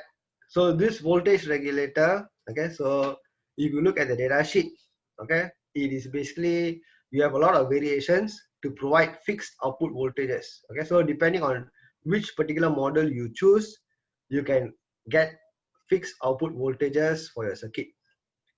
All right, so this particular one that we are using, if you go and Google this entire or search for this entire name, 33T3. Okay, if you go down here, let me go down here.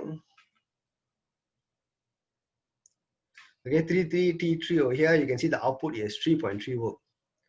Okay, so if you want a 5 volts output, you use the same one, but you use the 50T3. Okay, then you get the 5 volts.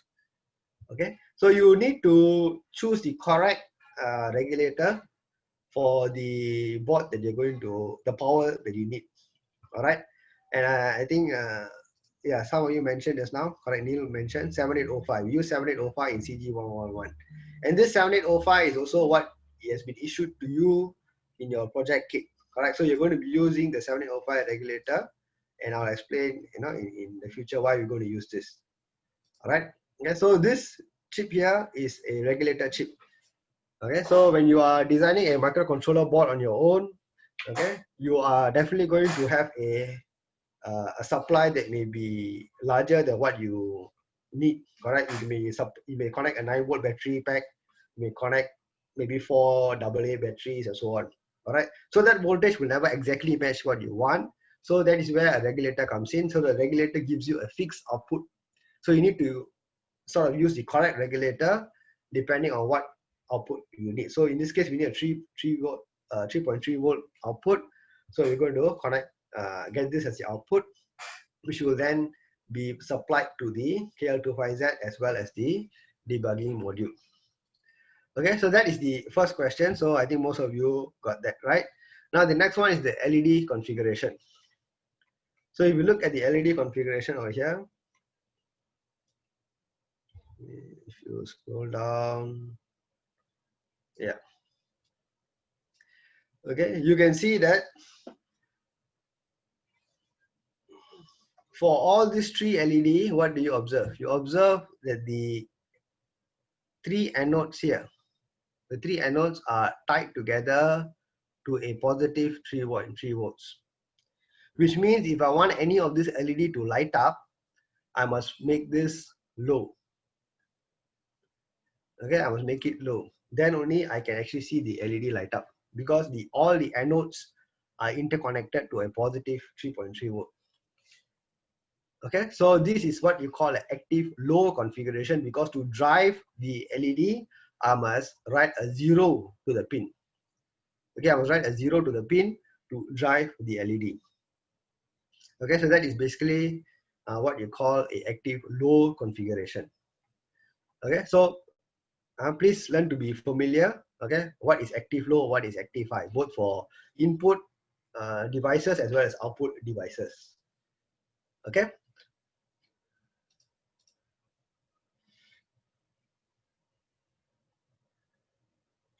Okay, so there is no particular advantage. Okay, it's just a matter of how you want to configure. All right, so you can choose either one. So there's no particular reason or design sort of choice. It's just it's particular design choice. Okay, on what kind of configuration you want. Okay, now so let me come back to our lab manual here. Now in our lab manual here, basically, okay, when you go through, I'm going to guide you the step-by-step process. Okay, so all this you can actually do at home. The entire lab you can do at home. Okay, even without coming to the lab. All right. So I basically show you the entire process, how to create a new project. Okay, how to add source files, and how to write some simple code. So the first part is just basically to make sure you have the idea of how to do some simple debugging, which is putting a breakpoint and observing the values and so on. Okay, so that is the first part. Once that is done, you're going to be programming the ports. Okay, so the RGB LEDs are here. Okay, and so there is no hardware you need to build, no hardware connection needs to be done. All right, even if, without soldering the header pins, you can still go ahead and complete the entire lab, because you're only going to use the RGB LED on the board. Okay, so the code to complete the initialization is given. All right, so what I've done is I've given you the sample code, how to complete the entire initialization. So as you can see, you need to have proper definitions. Okay, you do not need to follow my code at all. If you want to rewrite it in your own way, also is fine. Okay, so there is no need to follow what I've given. Okay, what you need to do is to complete the entire code to achieve the objective of lighting up the RGB LED one color at a time. Okay, so this is where what I need you to do is to develop code that is reusable. Okay, so instead of hard coding this, okay, instead of hard coding it, what I need you to do is to come up with a structure of calling some library functions. Okay, that means if I want to on the LED, I can say, okay, GPIO LED on. Then I provide some parameter to say whether is it the red LED or green LED or blue LED, you know, and then your code will then do all the necessary stuff. So I abstract everything for the user. Okay, so what I would like you to do is to develop the code in that structure where you come up with proper device driver libraries. Okay, so this will actually help you a lot. Okay, because as you, like I said, every lab is structured so that when you do the lab, you're actually helping yourself towards the project. Okay, so if you do hard coding now, when it comes to the project, you realize you have to redo a lot of things. Okay, whereas if you develop a good structured code now, it's very easy to reuse all of this code and just plug and play when you are building your mini project. Okay, so it's for your own good that I want you to develop reusable code. Okay, so that is basically the objective. Okay, and at the last part, we are going to look at the clock. What exactly is the clock frequency that you're running the board on? Okay, so you're going to explore what is the default frequency, and we're going to change it to a higher frequency just to give you the idea of how to do it. All right, so that is basically the lab manual. Okay, what you need to do. Now, before I end, I just want to just show one thing, because for those of you who are going to be collecting the headers and you're going to solder them. Okay, so let me just show the screen here. Okay, so let me load back the previous code. Let me close this. So I just want to show you how you can just do some simple testing with the oscilloscope, so that you know.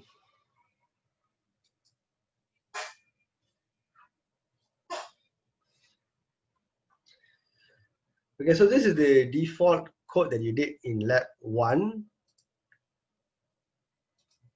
Okay, so give me a minute, I'll explain that in a while, what to do in this lab. Okay, that is my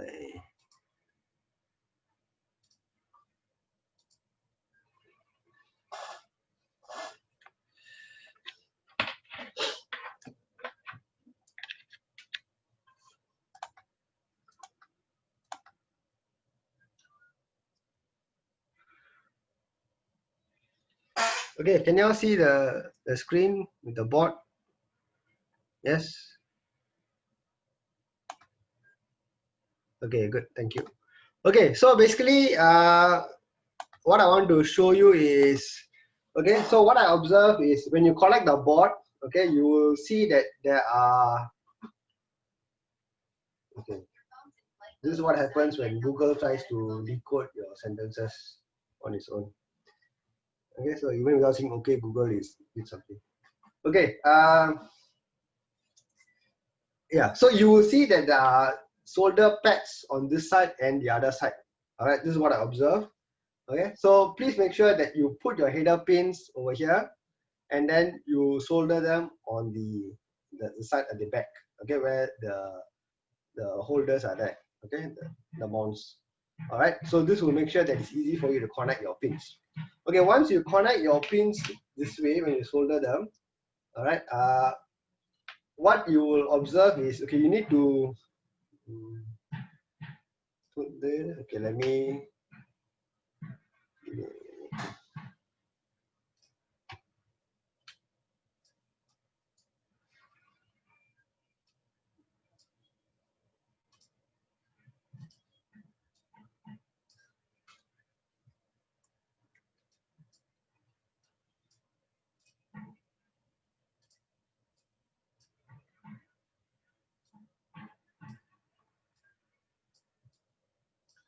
okay, I want to show you side by side so it's easier for me. Okay, so when you see the board like this, okay, so this is how you reference it. The top part here is the touch, what do you call that? It's a touch interface, okay, but you're not going to use it. So this is the controller. So on the left hand side is where you can see the connection. So this is how you relate, okay, what you see here, okay, to the pinout, okay, from the data sheet. Okay, so this is important, so you know exactly which pins to monitor. Okay, so you know which pins to monitor. Now let me show you how to probe a particular pin and observe that it's working correctly. Okay, so come back to our data sheet here.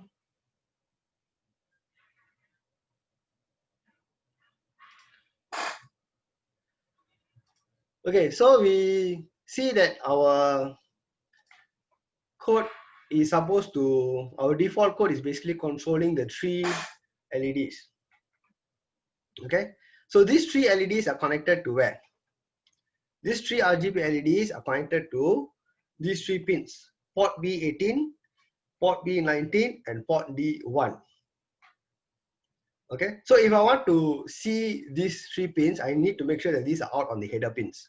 All right, but if I look at my schematic, if I look at a pinout here, I do not have port B18 and port B19. Okay, port B18 and port B19 do not appear here on my headers. They're actually available at the bottom side of the board. Okay, but I do not want you to be trying to probe those pins in case you accidentally short circuit anything. All right, but what we have is, we can see that this port D1 is actually available. So where is port D1? Port D1 is over here. Okay, port D1 is over here. So if I look at the board on the left hand side, on the bottom left, okay, 1, 2, 3, 4, this is ground, and the fifth one is port D1. So if I want to observe this port D1, okay, then what I need to do is, on my scope, I need to connect the ground to this pin and the probe to this pin over here. All right, now, so let's do that now.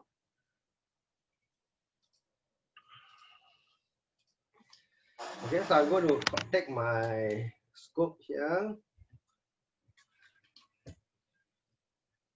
I'm going to connect. So the ground was 1. Where is it? Okay, so I hope you can see it. Okay, 1, 2, 3, 4. This is the ground pin. Okay, so there's the ground pin. Okay, 1, 2, 3, 4. The port pin from the left up, and the other one up is the port D1. Okay, so once you connect up, okay, over here you can see on the scope there's a signal changing. Okay, so let me capture it once it. Okay, so I stopped it. Okay, so you can see there is a pulse here. Okay, so this pulse is where I switch on the LED, that particular LED. So if I zoom in here, you can see the timing here is 498 milliseconds. So it's around 500 milliseconds. Okay, so if you look back at your code, okay, if you look back at your default code, this is last week's code, you will see that actually that is what you're doing. You're switching on the LED, okay, and then you're delaying it for 500 milliseconds before you go on to the next LED and so on. Okay, so this is actually, we don't need to worry about the code, okay, because you haven't gone through the OS part, but this is basically how you're going to be testing and troubleshooting. Okay, that means you need to look back at which pins you are dealing with, okay, and then you need to make sure you connect the correct pins, and always make sure the black side of the ground is connected to one of the ground pins. So you have a few ground pins, okay, here on this side, you have some more ground pins here. You can connect to any of the ground pins. Okay, they are fine. Okay, so that is basically how you can use the board, all right, and test that your pins are all connected. Okay, for this Friday, okay, what you can do is you can come to lab if you want to collect the header pins. All right, if you not able to come, okay, that is also fine. All right, you just log into the Zoom session that your TAs will set up to show what you have done or ask any questions. Okay, but if you are coming, you can connect the header pins and then you can start the soldering. Okay, when you solder, when you put your pins, okay, okay, when you put your connectors onto the board here, make sure you put a scotch tape or something, or put everything and then turn it over to make sure it's very flat and firm on the ground or on the table before you start soldering. Okay, because once you solder, you should not attempt to desolder. Okay, if you're going to try to desolder something, there's a high chance you're going to damage the board. Okay, so it should be one time you solder, everything is nice. All right, okay, so make sure you put the connectors properly, make sure they're secure, okay, and then you can solder them. Okay, so for this week, you can choose to work from home for the lab. Just log into the Zoom and you can ask questions or show your circuit. Show your software. If you are coming to the lab, you will be able to do the soldering. Okay, so there's one last thing. For the lab 1 slot, okay, which is the 8 to 10, there is actually a oversubscription. Okay, and I allowed that because if not, majority of you may have had to drop this module, okay, because of clash with other modules. Okay, so just to make sure that you all can continue to take this module, I allowed an oversubscription for the lab 1 slot, which is the 8 to 10. All right, which means that for lab 1 slot, okay, starting next week, this week is still fine because you don't need to use the lab facilities much. Okay, but starting next week, I will create a sort of survey link in Luminous for you to register to let me know if you are going to come. Okay, and once the slots are filled up, then I cannot open up anymore. But not to worry, not to worry. Okay, during the rest of the weekdays, okay, I will also let you all know when the lab is free for open access. Okay, the good part is EPP1 is having a mix of online and face-to-face classes. So there are some weeks where the lab is free during Monday to Thursday as well. Okay, so I will let you all know, okay, which are the days, which are the time slots. So during those time slots, if you think you want to come down to the lab, you're also free to do so. Okay, so you don't necessarily have to come only on Friday to do the soldering or prototyping. I will open up the lab for other days as well. Okay, so do not need to be worried. Okay, you will have more than enough lab access to do your work.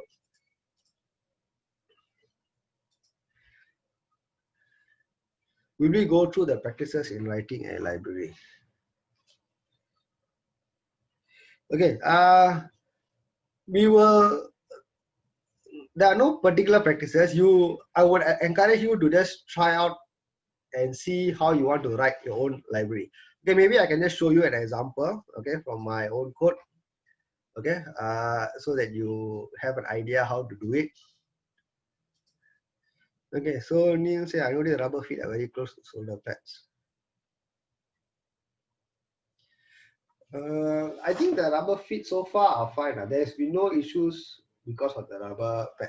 You just need to make sure you don't put the soldering iron on the side of the rubber feet. You put it on the other side. Okay. Okay, so maybe I will share with you. I can't remember if this is the final code or what I did. Okay. So for example, one of the things you can do to develop a proper library code is you can have, so in my case, what I did is I did a mapping based on an array here to map the index to the LED. Okay, so that is one thing. And then after that, so this is the initialization code that I've already given you. Okay, then for the off RGB, so I call a function called off RGB. And in that case, in that function, I will basically call the PSOR register. Okay, why PSOR register? Because it is active low, correct? So if I set it, then automatically all the LEDs will be off, correct?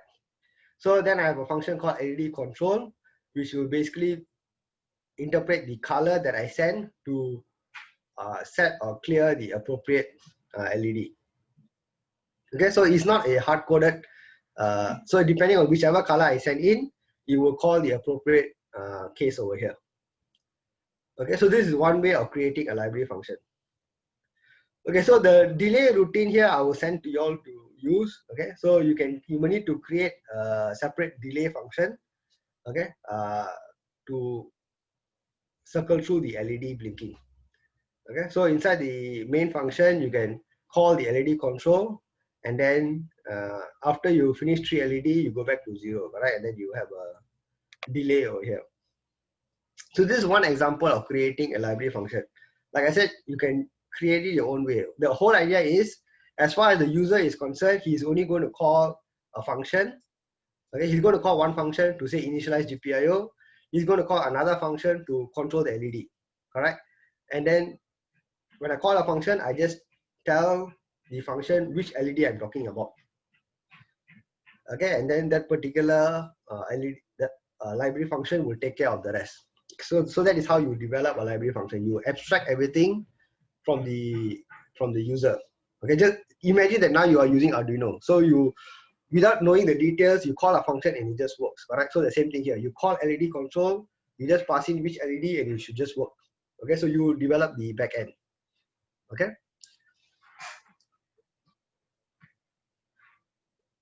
Is that okay? Okay, so this is, again, this is just an idea. You don't need to follow it.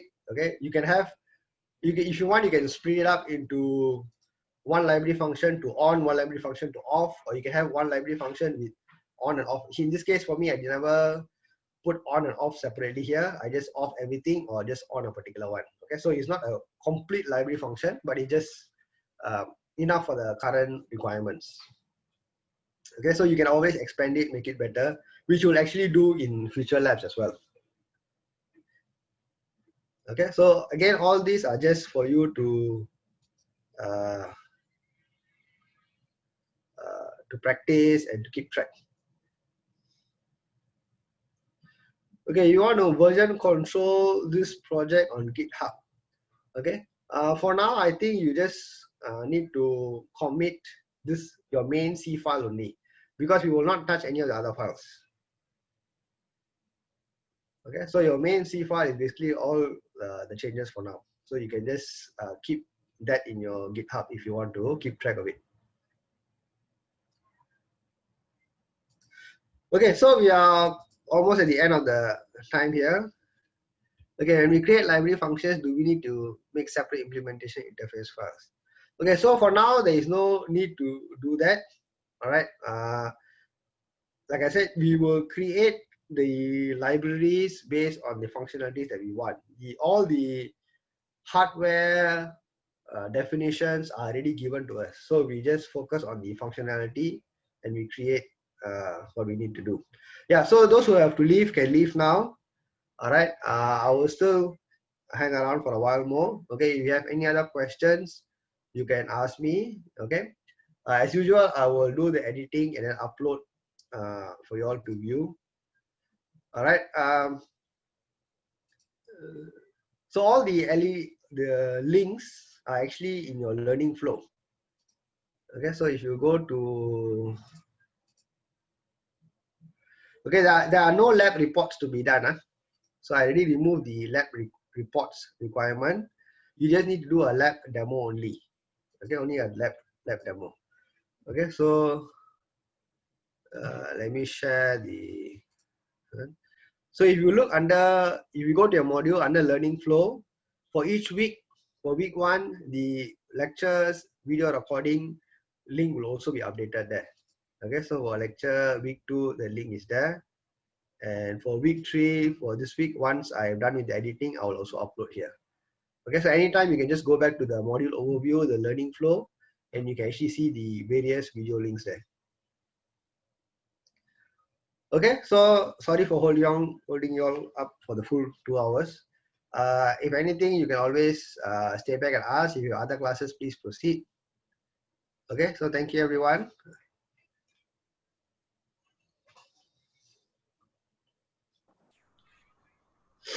Prof, can I ask a question? Yeah, sure. Sorry. When you mean by creating the library functions, right? We don't really need to like go down so deep, right? Because like some of the constants and the No need. Like I said, all the definitions, like for example, what port B, PCOR, all this already given to us, correct? So we make use of the definitions already given to us in the header file. So inside the header files, there are already macros, there are already definitions, the addresses, everything already defined for us. So we don't need to worry about that. We just focus on the using the registers to achieve the functionality we want. Let's see. Okay. Okay. I think I understand. The next thing is that because when I think of library functions, I think of I make a .h file and a .c file, and then somehow like compile it with my main file. Do I have to do that here? Or? In our case, the .h file is actually the MKL25Z4H. I see. Because this already contains all the definitions we need. Okay. The only additional definitions we need are those specific to the particular application you're working on. Okay. I see. All right. So in our case, we are not creating library. We're not creating library files that will be compiled to be used in other projects. We're just creating functions specific to the hardware we are working on. Okay. Thanks, Prof. Okay. I'll be logging off now. Thank you very much.